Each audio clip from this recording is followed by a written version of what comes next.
Absolutely. The concern actually has originated from the members of the public, and naturally so. It was a result of an email communication which was sent out from one of my technical officers explaining their ideas of what possibly can happen with the changes in the UK regulation as relates to dogs and cats. And it also surrounds the rabies disease epidemic that we as a country obviously have to protect ourselves from. So what has happened is that no policy changes have occurred.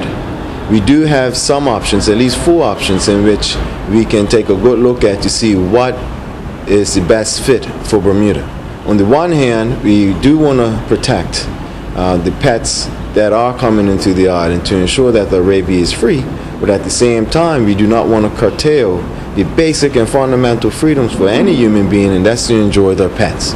And so some of the anxiety, and again, it's natural and it's understandable that it was anxiety caused by that communication, is a result of even the suggestion that ones will have to go to New Zealand or Australia now instead of the UK to get these pets.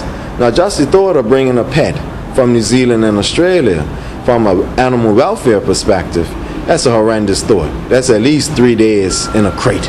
And so that obviously doesn't make sense. But at the same time, the UK is moving towards a regime which is more in line with the European Union. And what that will do is actually permit up to 79 countries, not just the EU countries or the UK, but 79 countries in total, which will be able to allow pets, dogs and cats, to be imported into Bermuda. So that raises the risk of rabies being introduced into the island. And so again, my responsibility is to find the balance, understand that changes in the law must occur, but I need to let the public know that no policy changes have occurred. The mistake was that the communication ran off from one of my technical officers. Technical officer's responsibility is to recommend and advise the minister, but the ultimate decision is up to the minister. And I have to take into account not just the scientific aspects, but also the human aspects. I have to take into account that people have the right to have their pets. And the last thing I'm going to do is encourage us as a government to apply excessive regulations and rules. The times that we're living in, our people don't need extra regulations and rules. That just increases the stress. And if we can't help the people, then we're not going to hurt them. So I ask the public to be a little patient. Within 2 weeks, I will be able to come back to the public and give them a better indication of the way forward.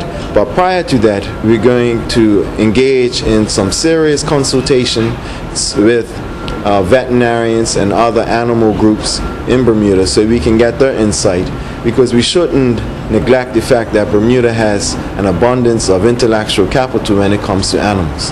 As the minister, I certainly don't know it all about animals, and neither do all of my technical staff.